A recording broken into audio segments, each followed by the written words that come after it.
ഞാൻ മനസ്സിലാക്കുന്നത് ഈ പുത്തൻവാദം എന്ന് പറയുന്ന വസ്തുക്കളുടെ ഒരു വല്ലാത്ത കയറ്റുമതി എല്ലാവരും നടത്തുന്നുണ്ട്. ഈ തർക്കുൽ മുബാലാത്ത്, അതായത് ബന്ധവിച്ഛേദനം, അതിൻ്റെ ഒരു ചർച്ച സമസ്ത നടത്തിയതിനാ? അതിൻ്റെ ഒരു തീരുമാനം ബഹുമാനപ്പെട്ട അബൂ സഅദത്ത് അഹ്മദ് കോയ ശാലിയാത്തി റഹിമഹുല്ലാ തുടങ്ങിയ മഹാന്മാരായ ഉലമാക്കന്മാരുണ്ടാക്കിയതിൻ്റെ കാരണം എന്താ?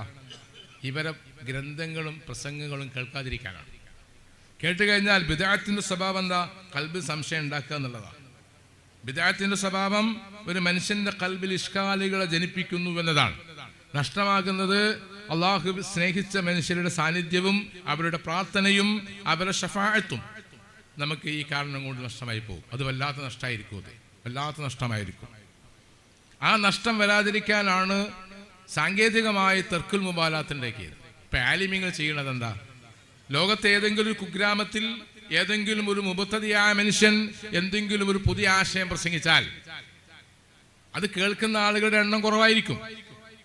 ഒരുപക്ഷെ ഈ പരിപാടിക്ക് ഒരു കാദിയാനി വന്ന് പൊന്നാനി പ്രസംഗിച്ചാൽ ആകെ കേൾക്കാൻ പോണത് 50 ആളായിരിക്കും. അതിൽ 30 ആളുകൾ കാദിയാനെ വിമർശിക്കുന്നവരും 20 ആളുകൾ എന്താ നോക്കാൻ പോണതും അതിൽ 5 ആളുകൾ കാദിയാനായിരിക്കും. ഇത്രയാണ് ഇതിന് ശരാശരി. ഈ 5 ആളുകൾക്ക് ഉപകാരപ്പെട്ട പ്രസംഗത്തിനെ നമ്മുടെ പണ്ഡിതന്മാർ ഈ ക്യാമറയിൽ പകർത്തി 50,000 ആളുകൾ പങ്കെടുക്കുന്നവരെ സമ്മേളനത്തിൽ പ്രദർശിപ്പിക്കുകയാണ്. ഇതൊക്കെ കാദിയാനി പറഞ്ഞ് കണ്ടോ? കാദിയാനി പറഞ്ഞ ഒരു രഹസ്യമൊന്നുമില്ല, അയാൾ മൈക്കെട്ടി പറയുന്ന കാര്യമാണ്. എത്ര വലിയ സംഭവമായിട്ട് അവതരിപ്പിക്കാനില്ല. ആ പ്രസംഗം കേൾക്കുന്ന ആളുകൾ സുന്നത്ത് ജമാഅത്ത് പഠിക്കാൻ വേണ്ടി വന്നവരാണ്. അവരെ കൽബിലേക്ക് ഇട്ട് കൊടുക്കുന്നത് വഹാബിന്റെ പ്രസംഗമാണ്.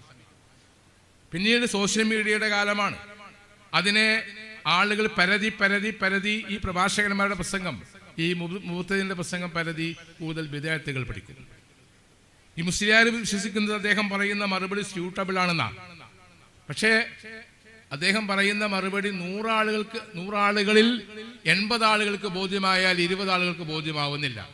സലീമായ ഖൽബുമായി സമ്മേളനത്തിന് വന്ന സുന്നികളെ ഇരുത്തി അവർക്ക് വഹാബികളെ പ്രസംഗം കേൾപ്പിച്ച് 10 ആളുകളെ സംശയാലുക്കളായി തിരിച്ചയക്കുന്ന ഒരു പ്രബോധന രീതിയാണ് സത്യത്തിൽ നമ്മുടെ ഗ്രാമങ്ങളിൽ വഹാബിസത്തുണ്ടാക്കിയത്.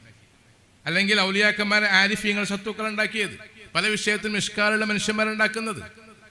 അത് കേട്ട് കുറേ പ്രസംഗം കേട്ട് ഒരു മിഡിൽ വഹാബിസത്തിലേക്ക് ഈ പ്രഭാഷകന്മാരും എത്തിപ്പെടുന്നുണ്ട്.